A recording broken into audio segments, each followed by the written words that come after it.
오늘 함께 나누실 하나님의 말씀은 창세기 2장 1절에서부터 3절까지의 말씀입니다. 구약성경 2페이지에 있는 창세기 2장 1절에서부터 3절까지의 말씀을 다 함께 봉독하시겠습니다. 천지와 만물이 다 이루어지니라. 하나님이 그가 하시던 일을 일곱째 날에 마치시니 그가 하시던 모든 일을 그치고 일곱째 날에 안식하시니라. 하나님이 그 일곱째 날을 복되게 하사 거룩하게 하셨으니 이는 하나님이 그 창조하시며 만드시던 모든 일을 마치시고 그날에 안식하셨음이니라. 아멘.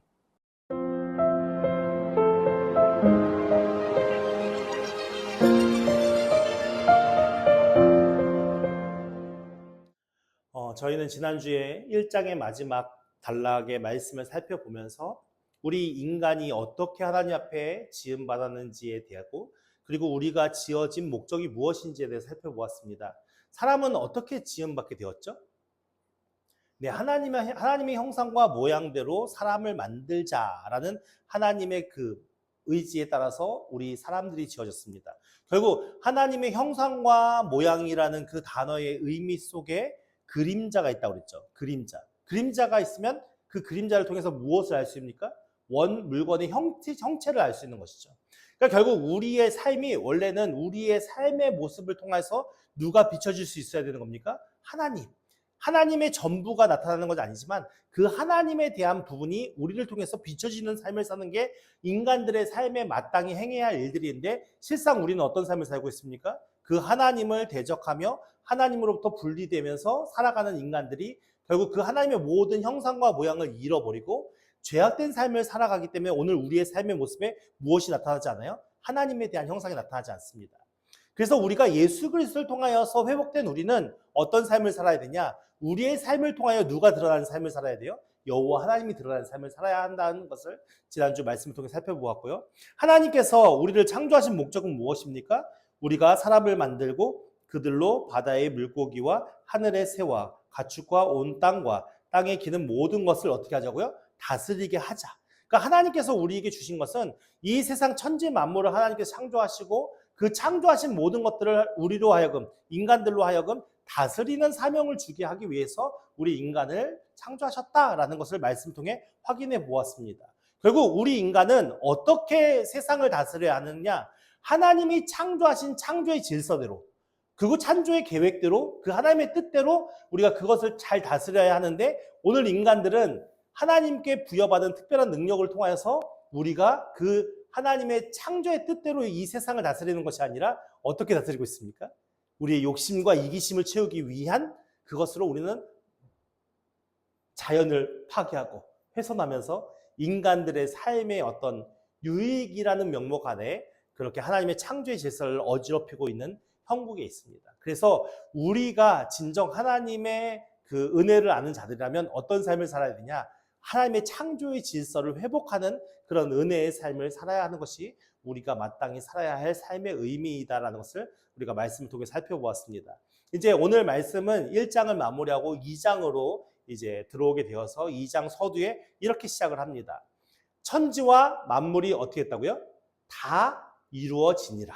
하나님께서 창조의 모든 것들을 다 어떻게 하신 거예요? 다 완벽하게 어떻게 보면은 더 이상 손댈 것이 없이 그렇게 완벽하게 모든 것이 이루어졌다라고 말합니다. 그러니까 천지와 만물이라는 단어가 나오는데 이 천지는 무엇인지 알겠죠? 이 세상 모든 천지 만물을 얘기하는 거고 만물이라는 단어가 재미있어요. 이 만물이라는 단어가 어떤 의미를 담고 있냐면 군대라는 의미를 담고 있어요. 군대 하면 딱 떠오르는 이미지가 어떤 이미지입니까? 군대라고 하면은 우리가 일반적으로 생각하는 게 통치와 명령에 그냥 절대적인 복종을 의미할 거예요. 상관의 명령에 절대 복종하는 게 군대의 개념이잖아요. 그러니까 사실은 이 개념 안에서 어떤 걸 발견할 수 있냐면 이 세상의 모든 천지 만물, 우리 인간들도 마찬가지고요. 그 모든 것들은 하나님의 통치 질서 안에서 그 명령에 따라 순응하며 살아갈 때, 거기에 복종하며 살아갈 때 가장 완벽한 존재로 살아갈 수 있다는 걸 얘기하는 거예요. 그러니까 오늘 우리가 우리의 생각에 앞서서 살아가는 게 하나님 앞에 복입니까? 그렇지 않다는 거죠. 지난주에 우리가 복이라는 단어를 살펴보았습니다. 복이라는 단어가 어떤 의미를 담고 있다고 그랬죠? 무릎을 꿇다, 경배하다, 찬양하다, 예배하다 이런 의미가 담고 있다고 그랬잖아요. 그러니까 결국 우리에게 진정한 복은 뭐냐면 하나님 앞에 우리가 피조물로서 그 하나님을 경배할 때, 그리고 그 하나님을 찬양하며 그 하나님을 예배하는 그것이 우리 인간들에게 가장 중요한 은혜의 복인데, 오늘 우리의 마음속에 무엇이요? 교만이. 우리의 마음속에 어떤 것이요? 죄악이. 그것이 하나님의 자리에 서고자 하는 욕망 때문에 그 하나님을 밀어내고 그 하나님을 배반한 상태에서 우리는 그 욕심과 이기심을 채우기 위한 삶을 살기 때문에 진정한 우리 안에 평강이 있습니까? 안식이 있습니까? 기쁨이 있습니까? 아니요, 그렇지 않습니다. 세상에 돈을 많이 가지면 기쁠 거라고 생각합니다. 근데 돈이 정말 많다고 다 기쁨이 끝납니까? 그것으로 만족한 삶이 됩니까? 그렇지 않습니다. 세상에 영예를 얻는다고 모든 것이 행복합니까? 그렇지 않습니다. 인간들은 그렇게 많은 영예를 얻었음에도 불구하고 갈급한 그 마음을 해결하지 못합니다. 그렇게 많은 돈을 가지고 있어도 그 갈급한 마음을 해결하지 못합니다. 그렇게 많은 인기를 누려도 그 마음의 허전함과 갈급함을 해결하지 못합니다. 결국 우리 인간은 하나님으로부터 창조되었기 때문에 그 하나님의 앞에 무릎 꿇고 경배하고 그 하나님의 창조의 질서에 따라 순응함을 살 때 그 안에서 가장 기쁨과 평강을 누릴 수 있는 것입니다. 근데 오늘 이제 이 만물이라는 단어, 군대라는 단어가 누구에게도 적용되냐면 이스라엘 백성에게도 적용되거든요. 출애굽기 12장 17절의 말씀에 보면 너희는 무교절을 지키라. 이날에 내가 너희 군대를 애굽 땅에서 인도하여 내었음이라라는 말씀이 있거든요. 여기서 이 군대라는 단어가 여기 1장에 나오는 만물이라는 단어와 공이라는 단어인 거예요. 그러니까 하나님의 백성들은 결국 어떤 존재라는 겁니까? 네, 하나님의 통치와 하나님의 명령에 복종하는 삶을 사는 자들. 그러면 그 모든 것들이 다른 사람과 비교했을 때 조금 부족해 보여도 그 모든 것들 위에 여호와 하나님께서 부족함 없이 채우시고 보호하시고 역사하신다는 것을 믿는 믿음으로 서 있는 자들이 하나님 백성 아닙니까?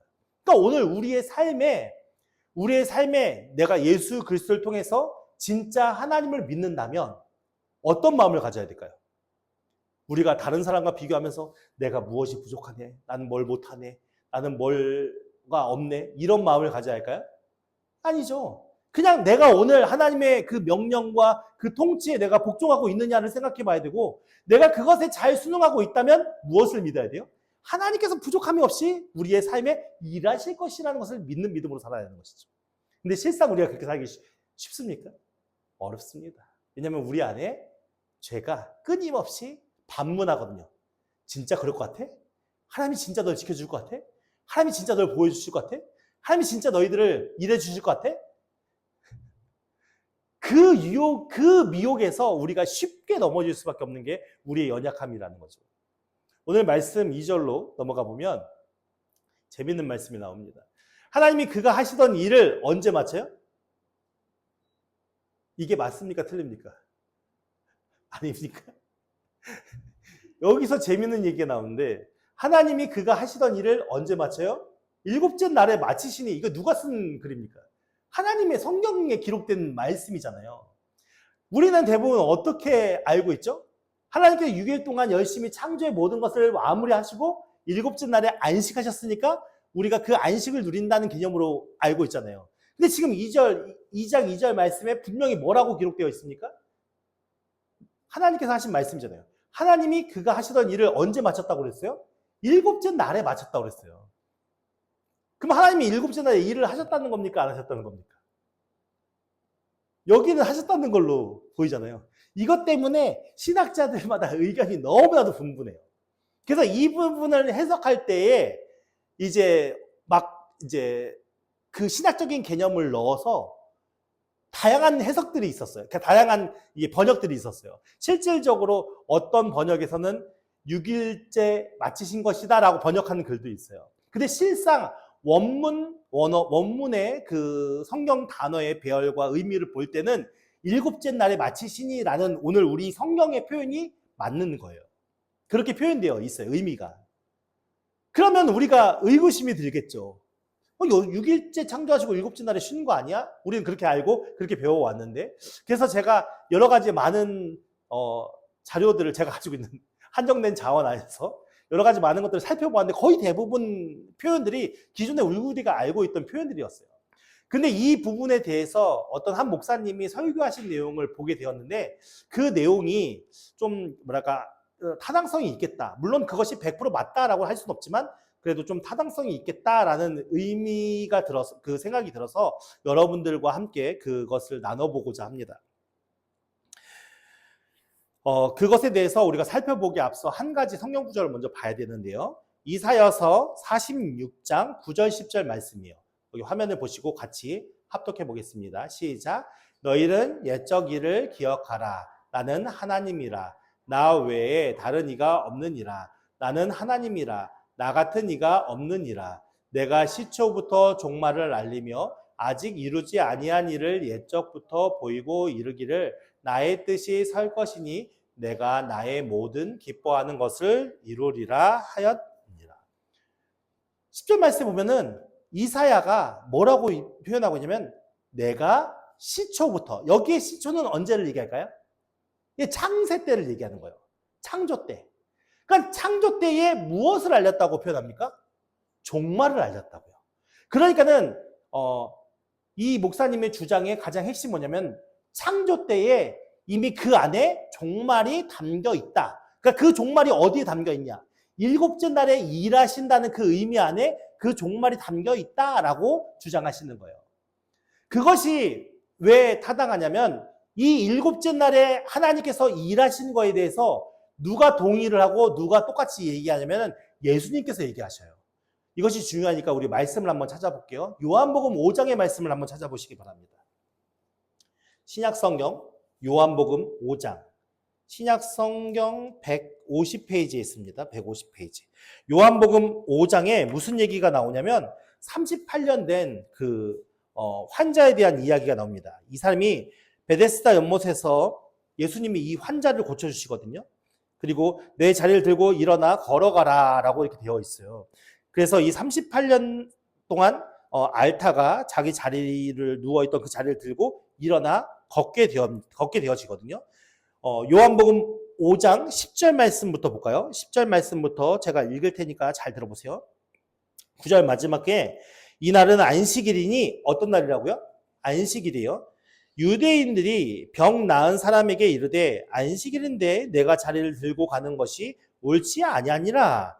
대답하되 나를 낫게 한 그가 자리를 들고 걸어가라 하더라 하니 그들이 묻되 너에게 자리를 들고 걸어가라 한 사람이 누구냐 하되 고침을 받은 사람은 그가 누구인지 알지 못하니 이는 거기 사람이 많으므로 예수께서 이미 피하셨음이라. 예수께서 왜 피하셨겠어요? 38년 된 병자가 일어났으니까 그 베데스다 연못에는 진짜 많은 병자들이 있을 거 아니에요. 그 병자들이 우르르 예수님한테 몰려오면 그게 문제가 되겠죠. 그래서 14절 말씀에 그 후에 예수께서 성전에서 그 사람을 만나 이르시되 보라 내가 나았으니 더 심한 것 생기지 않게 다시는 죄를 범하지 말라 하시니 그 사람이 유대인들에게 가서 자기를 고치는 자는 예수라 하니라 라고 말씀하고 있죠. 그러니까는 이 지금 예수님께서 안식일에 38년 된 병자를 고치셨어요. 근데 그 고치신 예수님의 일을 누가 이제 알게 되었어요? 그냥 유대인들이 알게 되었다고요. 그래서 유대인들이 알게 되었는데 사실은 안식일에 일을 해야 돼요? 하지 말아야 돼요? 예수님께서 지금 하신 일은 무엇이죠? 생명을 살리는 일이에요. 회복시키는 일이에요.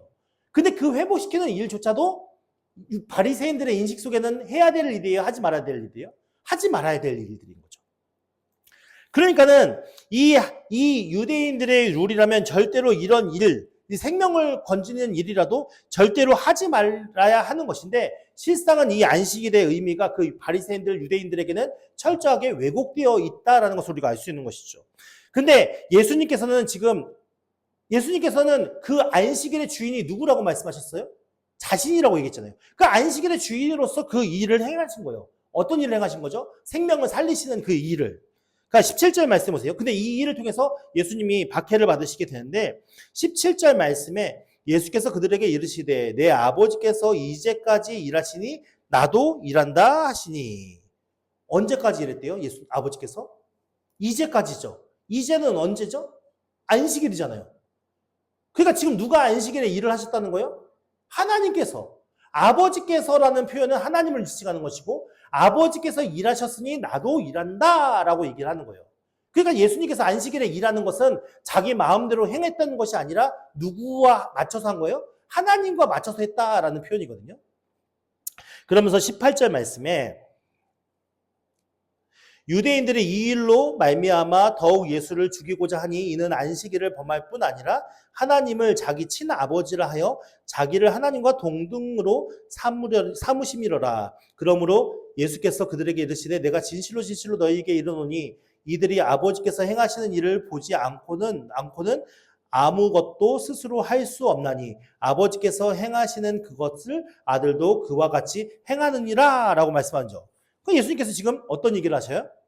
아버지께서 행하시는 걸 보고 아들도 행한다라고 지금 얘기하는 거예요. 그죠? 그러니까 아버지는 누구예요? 하나님. 아들은 누구예요? 예수님.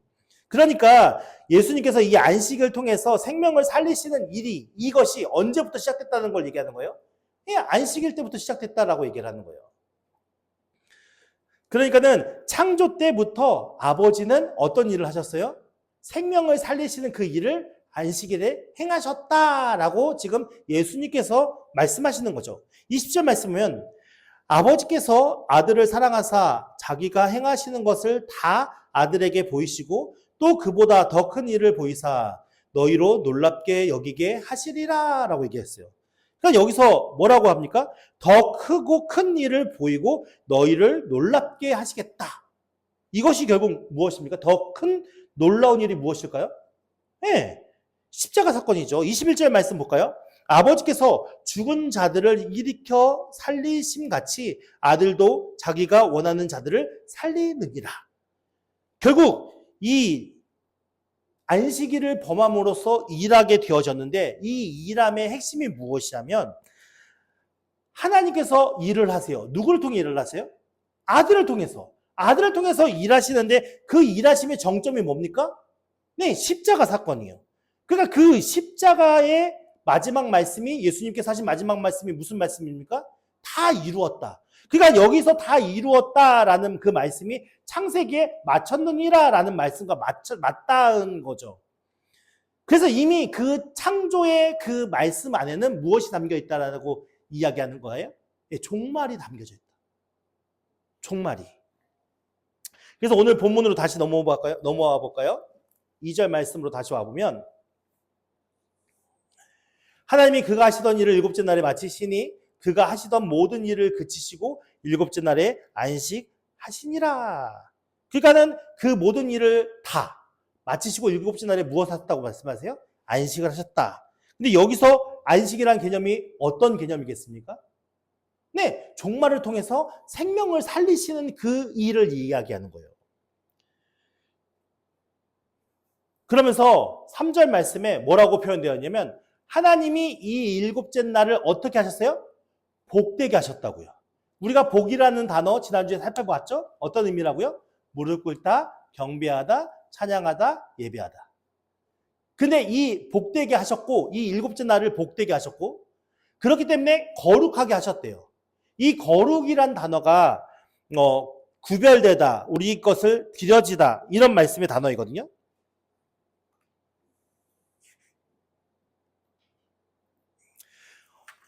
이 거룩이라는 단어를 통해서 결국에는 어떤 단어가 나오냐면 성소라는 단어가 나와요. 성소라는 단어.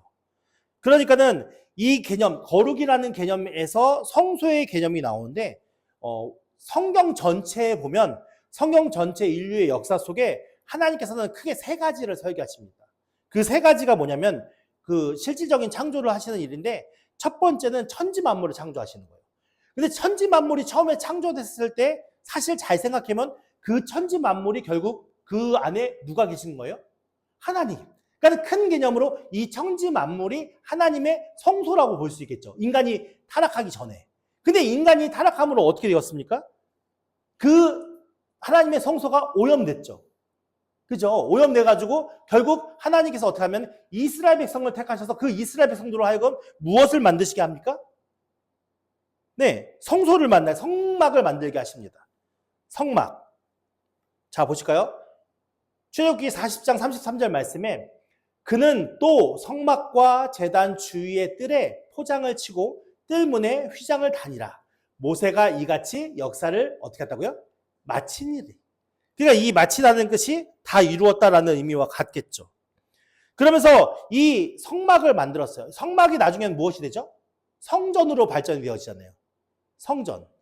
그러니까 이 성전이 그 안에서 이루어지는 제사가, 그 안에 하나님이 계시는 그곳이 거룩하게 그렇게 하나님 앞에 제사가 드려지는 곳이 되어야 되는데, 이 성막이 결국은 어떻게 됩니까? 성전이 오염되기 시작하죠. 왜냐하면 잘못된 제사와 하나님이 기뻐하지 않는 제물이 계속 드려지면서 진정 하나님이 그 임재하셨던 그 성소의 의미가 오염이 되기 시작합니다. 그래서 결국 누가 오실 수밖에 없어요? 진짜 성소이신, 성소는 모형이잖아요. 예수 그리스도께서 오시게 됐어요. 진짜 성소이신 예수 그리스도께서 오셔서 바리새인들에게 뭐라고 말씀하십니까? 이 성막을, 성전을 허물어라. 3일, 사흘 안에 내가 다시 세울 수 있다. 그럼 결국 뭐예요? 자신이 성소라고 얘기하잖아요. 그러니까 그 예수 그리스도께서 오셔서 그 하나님의 완전하신 그 성막, 성소의 의미를 예수님께서 십자가를 지심으로 다 이루신 것 아니겠습니까?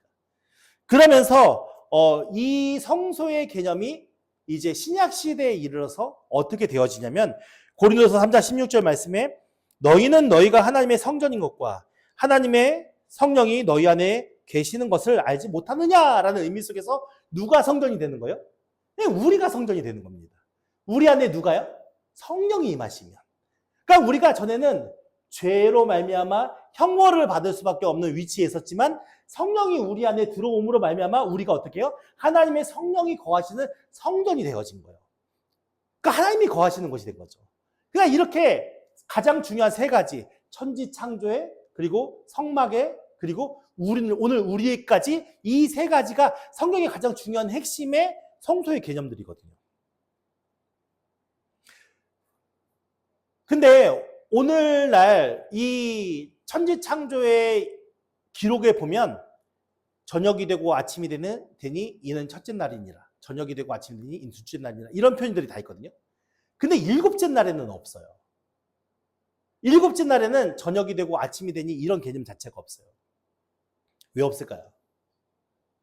그러니까 우리가 이 개념을 이해하기 위해서는 안식의 개념이 우리에게 중요한 것인데, 이 안식의 개념이 다른 창조물의 창조에 따라서 이것이 시간의 개념 속에서 하나씩 이루어지는 것이 아니라, 안식은 우리가 하루만 가지고 있어야 됩니까? 아니죠. 영원히 쭉 지속되어야 될 일인 거예요. 이 안식이라는 게. 그러니까 결국 오늘날 우리가 하나님의 일하심이 안식 속에 드러나는데, 그 하나님께서는 일하시지만 그 일하심 속에 무엇이 있는 거예요? 생명을 살리는 회복이 있는 거예요. 구원과 회복이 그 안에 담겨져 있는 것이잖아요. 예수 그리스도를 통해서. 그러니까 오늘 우리가 깨달아야 하는 것은 뭐냐면, 이 안식이 결국 하나님은 일하시지만 우리는 어떻게 해야 되는 거죠? 안식을 누리는 자들이 되어야 되는 거죠. 이해가 되십니까? 그러니까 사실 안식 일의 개념에 대해서는 천지창조에 나오지 않잖아요. 창세기에 나오지 않잖아요.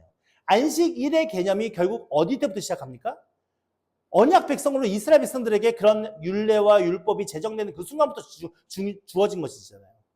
근데 그 순간 주어졌을 때 이스라엘 백성들은 어떤 삶을 살아야 되는 거예요? 하나님께서 일하심을 믿고 내가 하나님으로부터 회복되고 구원받은 자들로서 그것을 누리는 자들의 삶을 살아야 하는 것이죠. 그러니까 그 누리는 삶이 하루, 이틀 이렇게 지나가는 게 아니라 영원까지 이루어져야 함이 그 안식의 개념 속에 담겨져 있기 때문에 저녁이 되고 아침이 되는다는 개념이 없는 거예요. 그것을 어디서 확인해 볼 수 있냐면은 우리 계시록 21장 말씀을 한번 찾아볼게요. 맨 끝에 성경의 마지막 이 계시록이죠. 21장 말씀에 보면 1절부터 쭉 볼게요. 계시록은 예수님 그 반모섬에 그 당시에 그 진짜 힘들고 어려운 위기에 흔들리는 성도들에게 반모섬에 유배되었던 사도 요한이 쓴 하나님의 계시를 보고 쓴 글이죠. 그러니까 이것은 그냥 본 거예요. 그 영상을 보고 쓴 거예요. 21장 1절 말씀부터 보면 또 내가 새 하늘과 새 땅을 보니 처음 하늘과 처음 땅이 없어졌고 바다도 다시 있지 아니하더라. 그러니까는 뭐가 없어진 거예요? 처음 창조한 것들이 다 없어진 상황인 거예요, 지금. 다 없어진 그 그림을 누구에게 보여준 거예요? 사도 요한에게 지금 보여준 거거든요. 2절 말씀에 또 내가 보매 거룩한 성 새 예루살렘이 하나님께로부터 하늘에서 내려오니 그 준비한 것이 신부가 남편을 위해 단장한 것 같더라. 3절 말씀에 또 내가 들으니 보좌에서라고 얘기했는데 여기의 보좌는 통치, 심판, 영광을 뜻하는 단어거든요. 그러니까 보좌에서 큰 음성이 나와서 이르되 보라 하나님의 장막이 사람과 함께 있음에 하나님이 그들과 함께 계시리니 그들은 하나님의 백성이 되고 하나님은 친히 그들과 함께 계셔서 모든 눈물을 그 눈에서 닦아주시니 다시는 사망이 없고 애통하는 것이나 독하는 것이나 아프는 것이 다시 있지 아니하리니 처음 것들이 다 지나갔습니다. 무너지고 망가지고 죄악이 들어오고 부패된 모든 첫 번째의 그 창조의 질서가 다 지나갔다는 얘기죠. 5절 말씀에 보좌에 앉으신 이가 이르시되 보라 내가 만물을, 여기서 어떤 단어가 나오죠? 만물이라는 단어가 나와요. 만물이라는 단어가 무슨 의미라고요? 군대. 만물을 어떻게 한다고요? 새롭게 하노라 하시고, 그러니까 새롭게 재창조되는 걸 얘기했죠. 새롭게 재창조된다는 얘기에는 그 모든 것이 어떤 식으로 흘러간다는 거예요? 하나님의 통치와 질서대로 다 체계적으로 복종하는 그 상황 속에 이루어짐을 이야기하는 것이죠. 새롭게 하노라 하시고 또 이르시되 이 말은 신실하고 참되니 기록하라 하시고 또 내게 말씀하시되 이루었도다 나는 알파와 오메가로 처음과 마지막이라 내가 생명수 샘물을 목마른 자에게 값없이 주리니 이기는 자는 이것들을 상속으로 받으리라 나는 그의 하나님이 되고 그는 내 아들이 되리라 라고 말씀하셨거든요. 그러니까 6절 말씀에 보면 뭐라고 되어 있어요? 내게 말씀하시되 어떻게 됐다고요? 이루었도다. 그러니까 그 창조에 감추어진 종말의 모든 것들이 이 계시록에 와서 어떻게 했다고요? 다 이루어졌다고요. 그러니까 다 이루어졌으니까 이후로는 무엇이 영원히 이루어질까요? 안식이 영원히 이루어지는 거죠. 이해가 되십니까?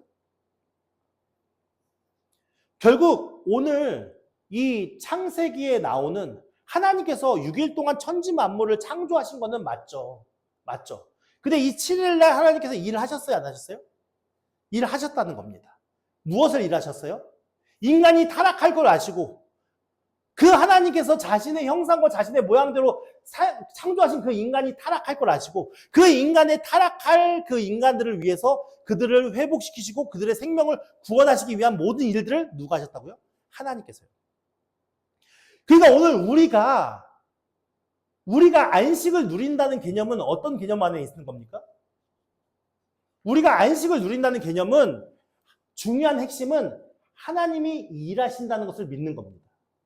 믿으십니까? 하나님이 어떻게 하신다고요? 하나님 가만히 계시는 분이 아니라 하나님이 우리 가운데 어떻게 하신다고요? 일하셔요. 우리를 어떻게 하기 위해서?